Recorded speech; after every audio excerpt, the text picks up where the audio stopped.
इसके अलावा भी हमारे पास कलेक्शंस में बहुत सारे फंक्शंस मौजूद हैं, जैसे डॉट ऐड हमने किया। डॉट ऐड ऑल का फंक्शन है जो ये कहता है कि आप एक वैल्यू ना दें, आप मुझे एज अ लिस्ट कोई वैल्यू दे दें, मैं एक एक करके खुद ही सारी वैल्यूज को पिक करूंगा उस लिस्ट में से और ऐड करना शुरू कर दूंगा। तो आप एक फंक्शन से बहुत सारी वैल्यूज एक साथ भी ऐड कर सकते हैं। उसके बाद इंसर्ट का एक फंक्शन हमें मिलता है, वो हमें मदद देता है कि अगर हमें एरे के किसी मखसूस इंडेक्स पे जाके कोई वैल्यू ऐड करनी हो। फॉर एग्जांपल हमारे पास 5 एलिमेंट मौजूद हैं 0 to 4 जिसका इंडेक्स है। आप चाहते हैं कि मैं तीसरे नंबर पे एक वैल्यू बीच में ऐड कर दूं, उस सूरत में आप इंसर्ट का फंक्शन यूज करते हैं। इंसर्ट का फंक्शन एक वैल्यू को आपसे लेता है पहला, और दूसरा आपसे पूछता है कि किस इंडेक्स पे जाके मैं उसे ऐड करूं। लेट से आप कहते हैं कि तीसरी पोजीशन पे मुझे चाहिए, तो उसका इंडेक्स नंबर होगा 2। आप सेकंड इंडेक्स पे जाके इसे ऐड कर दीजिए, तो आप सेकंड इंडेक्स पे वो जाके ऐड कर देगा और हमारी एरे के अंदर एक, हमारी लिस्ट के अंदर एक वैल्यू बढ़ जाएगी। माफ कीजिएगा, एरे में बार बार दोहराता हूँ, चूंकि एरे नहीं लिस्ट एक ठीक वर्ड है डार्ट के लिए, और मैं जावास्क्रिप्ट और डार्ट को बाज दफा मिक्स कर देता हूँ।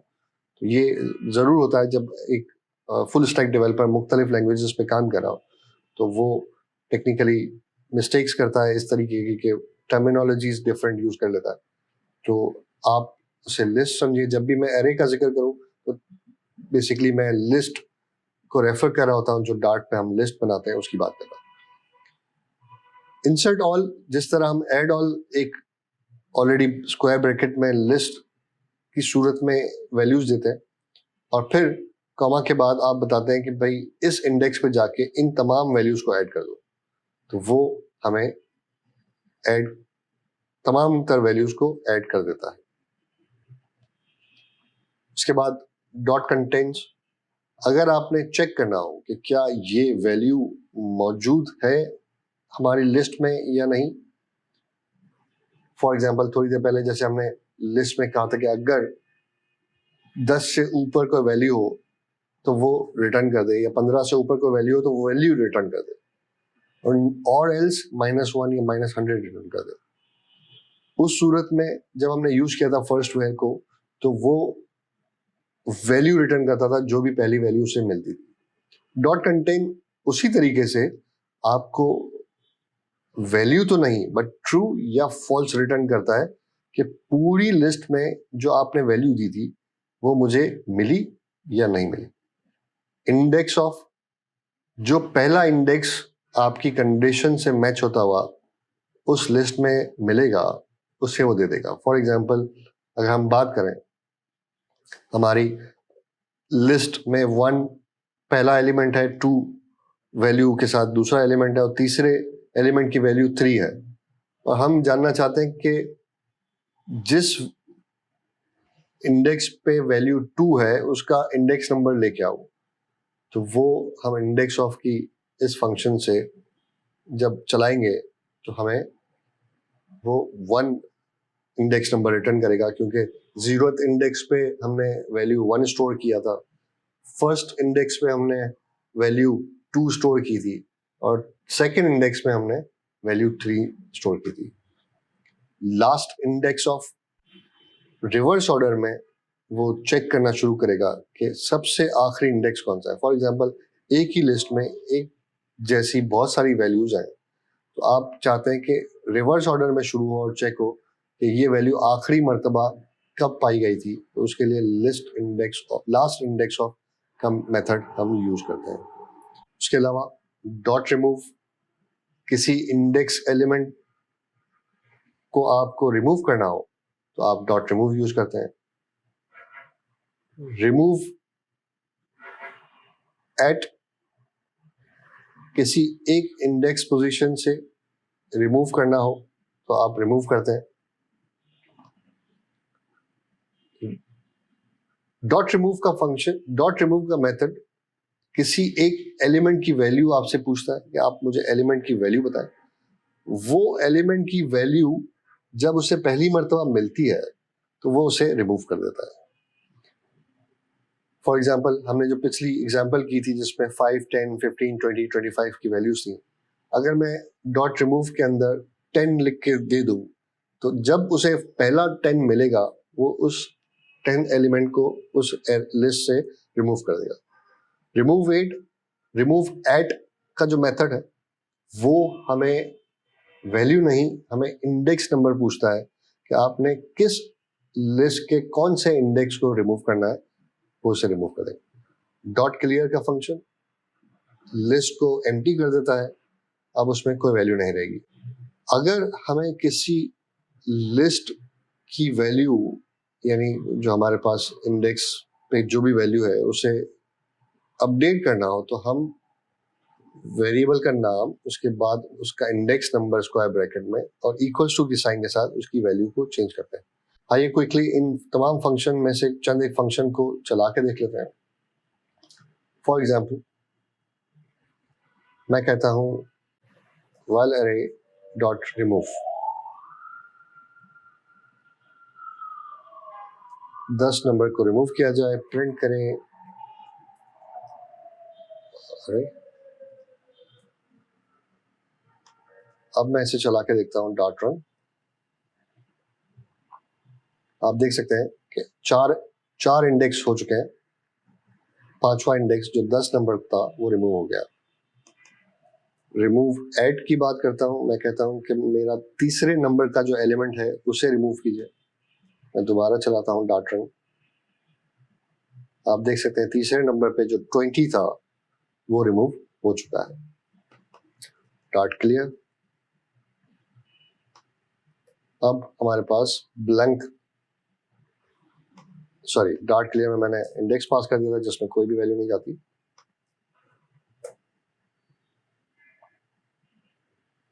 एम्प्टी लिस्ट हमें उसने प्रोवाइड कर दिया। इंडेक्स ऑफ एलिमेंट बताते हैं आप, लेट्स से 15 का, कि 15 नंबर की जो वैल्यू है चेक करो लिस्ट में कि इंडेक्स नंबर क्या है, उसका इंडेक्स क्या है उसका। सॉरी माय मिस्टेक, यहाँ पे हमें किसी वेरिएबल में उसे स्टोर करना होगा, रिस्पॉन्स लेट से, और रिस्पॉन्स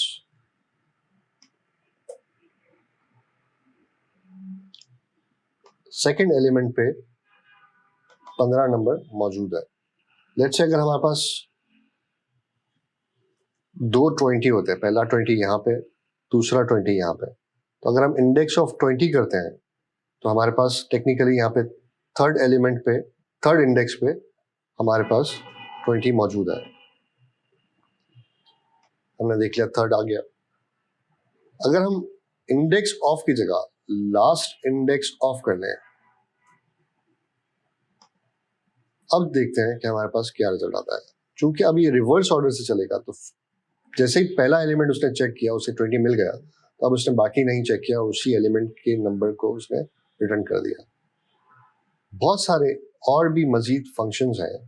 जब आप यहाँ डॉट लिखते हैं तो आप देख सकते हैं कि बहुत सारे फंक्शंस और प्रॉपर्टीज हमें लिस्ट प्रोवाइड करता है और हम डिफरेंट ओकेजन्स पे डिफरेंट फंक्शंस की मदद से डिफरेंट काम कर सकते हैं।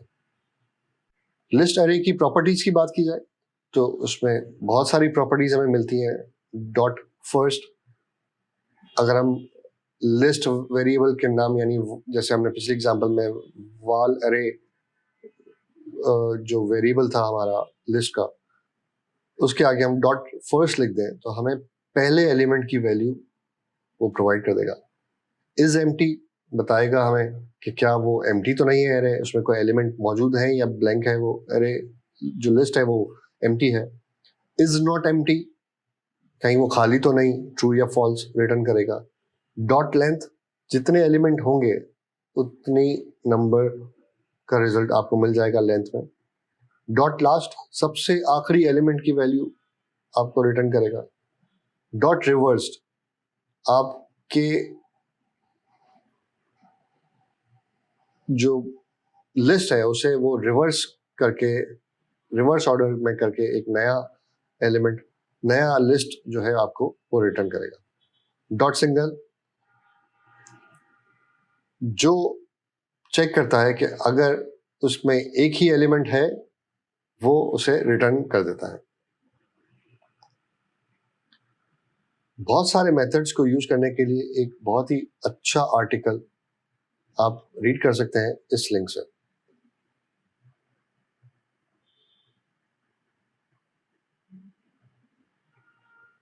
जिसमें उन तमाम की इंफॉर्मेशन और उसकी एग्जाम्पल भी मौजूद है, जरूर उसे रीड कीजिए। लिस्ट में जब आप टाइप एनोटेशन की बात करते हैं, यानी हमने बना के देखा कि हमने या तो var लिख दिया या हमने लिस्ट ऑफ इंट लिख दिया। लिस्ट ऑफ इंट var के साथ जिस तरह हमने लिस्ट ऑफ इंट में इसकी टाइप मेंशन की, उसी तरह हम var के साथ भी उसकी टाइप को मेंशन कर सकते हैं। आइए हम देखते हैं। आइए हम उसको var के साथ यूज करके देखते हैं। फॉर एग्जाम्पल मैं यहाँ var लिखता हूँ। अब अगर मैं यहाँ पे आमिर लिखूंगा तो वो उसे एक्सेप्ट कर लेगा, क्योंकि मैंने डिक्लेयर और इनिशियलाइज के वक्त ही डिफरेंट वैल्यूज दे दी। बट अगर मैं चाहता हूँ कि नहीं, सिर्फ इसमें न्यूमेरिक वैल्यूज या इंटीजर ही आएगा, तो मैं यहाँ पे भी इसे बता सकता हूँ कि सिर्फ ये जो लिस्ट है वो इंट टाइप का है, जो रिटर्न होगा वो इस टाइप का आप रिटर्न करके इस वेरिएबल में डालेंगे। जैसे मैं ये लिखता हूँ तो फिर यहाँ पे रेड लाइन आ जाती है और वो कहता है कि ये वैल्यू एक्सेप्टेबल नहीं है, क्योंकि ये स्ट्रिंग की वैल्यू है और आप ऐसे लिस्ट में उसे ऐड करें जिसकी टाइप आपने इंट बताई है। यहाँ पे वो से रोक देगा। इसी चीज को आप पहले ही बता सकते हैं कि var की जगह आप लिस्ट ऑफ इंट कर दें। अब वो उसी तरीके से यहाँ पे रेड लाइन देगा और आपको इस वैल्यू को ऐड नहीं करने देगा जो उसकी टाइप से यानी इंट से मैच नहीं करे। तो हमने जब सीखा था तो हमने जाना था कि जिस वेरिएबल के आगे फाइनल या कॉन्स्ट लिखा हो तो वो वैल्यूज को आप ओवरराइड नहीं कर सकते, उसमें कोई चेंज नहीं कर सकते, वो इम्यूटेबल हो जाती है। इसी तरह लिस्ट में भी यही चीज होती है कि आप उसमें कोई चीज ओवरराइड नहीं कर सकते, कोई वैल्यू ऐड नहीं कर सकते, चेंज नहीं कर सकते उसे। बट सिर्फ एक छोटा सा प्रॉब्लम ये आता है कि जब आप कॉन्स्ट यूज करते हैं या फाइनल यूज करते हैं तो आपको कंपाइलर एरर नहीं देता डेवलपमेंट टाइम पे कि आप उसमें वैल्यू चेंज कर सकते हैं या नहीं कर सकते। अगर आपने कॉन्स्ट लिखने के बाद अगर आपने कॉन्स्ट लिखने के बाद उसमें कोई वैल्यू ऐड करने की कोशिश किया है तो आपको जब वो कंपाइल करेगा, आप जब प्रोग्राम को चलाएंगे डार्ट रन से, तब ही आपको वो एरर शो करेगा कि ये तो चेंज नहीं हो सकता क्योंकि आपने उसे कॉन्स्ट डिक्लेयर किया है, जो हमारे लिए एक प्रॉब्लम है। आइए इसको पहले चला के देखते हैं, फिर आगे चेक करते हैं। जैसे हमारे पास एक वैल्यू अरे के नाम से एक लिस्ट है जिसमें हमने कॉन्स्ट लिख दिया है। इस कॉन्स्ट में हम कोई वैल्यू ऐड करके देखते हैं। लेट्स से मैं 50 ऐड करता हूँ और प्रिंट करता हूँ अरे को। अब हम चेक करते हैं कि हमारे पास क्या रिजल्ट आता है। हमें इस वक्त कोई रेड लाइन नहीं मिल रही, कोई एरर शो नहीं हो रहा। आप देख सकते हैं can not add to unmodifiable list, क्योंकि हमने कॉन्स्ट लगा दिया है। इस सूरत में हमें वो कह रहा है कि आप लिस्ट में कोई चेंज नहीं कर सकते। अगर मैं फाइनल लगा दूं,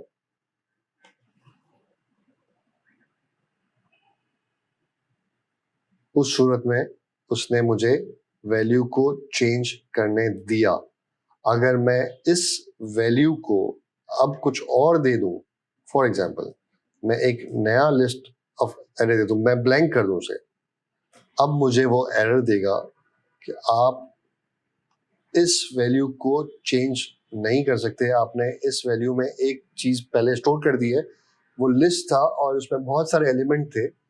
आप उसे दोबारा कोई नई चीज नहीं दे सकते, बट आप उस मेथड्स को यूज करते हुए जो काम करना चाहे कर दें। फॉर एग्जाम्पल मैं अगर यहाँ पे क्लियर लिख दूं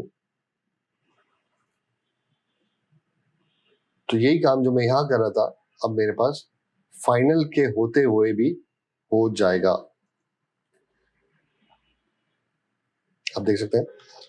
अब अगर मैं इसे कॉन्स्ट कर दूं तो मुझे दोबारा एरर देगा कि आप इसे चेंज नहीं कर सकते क्योंकि ये लिस्ट अनमॉडिफाइबल लिस्ट है। अब ऐसी सूरत में हमारे पास लिस्ट डॉट अनमॉडिफाइबल एक फंक्शन है। अगर हम उसे यूज करते हुए किसी लिस्ट को बनाए तो डार्ट कंपाइल होने के वक्त ही ये हमें प्रॉब्लम सॉल्व कर देगा और एक इम्यूटेबल एरे बना देगा। अब मैं इसे फाइनल के होते हुए भी जब वो क्लियर कर देता है, इस सूरत में मैं इसे रोक देता हूं लिस्ट डॉट अनमॉडिफाइबल लिस्ट के तौर पे। जब मैं इसको इस तरह लिखूंगा, अब मुझे जो एरे जो लिस्ट मिलेगा फाइनल के इस वेरिएबल में, और जब मैं अब क्लियर करने की कोशिश करूंगा तो देखते हैं कि वो हमें क्या रिस्पॉन्ड देता है। अब आपको वो कह रहा है कि आप उसे मॉडिफाई नहीं कर सकते क्योंकि आपने उसमें ये जो लिस्ट है वो अनमॉडिफाइबल। पर अब भी हमारा एक प्रॉब्लम जरूर रहा कि हम यहाँ पे एज अ कंपाइल्ड मतलब डेवलपमेंट ड्यूरिंग डेवलपमेंट हम काम करते हुए हमें ये एरर नहीं शो हुआ कि इसमें हम ये फंक्शन परफॉर्म नहीं कर सकते क्योंकि ये अनम्यूटेबल लिस्ट है। ऐसी सूरत में डार्ट हमें कोई फैसिलिटी नहीं देता कि हम डेवलपमेंट के दौरान ही इस चीज को देख सकें कि हम फंक्शन ठीक कॉल कर रहे हैं या किसी अनमॉडिफाइबल लिस्ट पे कॉल कर रहे हैं। इस सूरत में हम डिफरेंट थर्ड पार्टी लाइब्रेरीज का सहारा ले सकते हैं, जिसमें से kt_dart एक बहुत फेमस लाइब्रेरी है जिसे लोग यूज करते हैं, डेवलपर यूज करते हैं, और उसकी मदद से कलेक्शंस में लिस्ट वगैरह बनाते हैं। और फिर जब आप इस लाइब्रेरी के थ्रू लिस्ट बनाते हैं तो डेवलपमेंट टाइम पे ही आपका जो एंड्रॉयड स्टूडियो है वो आपको रेड लाइंस के थ्रू दिखा सकता है कि ये फंक्शन आप .add से यूज ही नहीं कर सकते क्योंकि ये अनमॉडिफाइबल लिस्ट है जो आपने kt_dart लाइब्रेरी से बनाई है।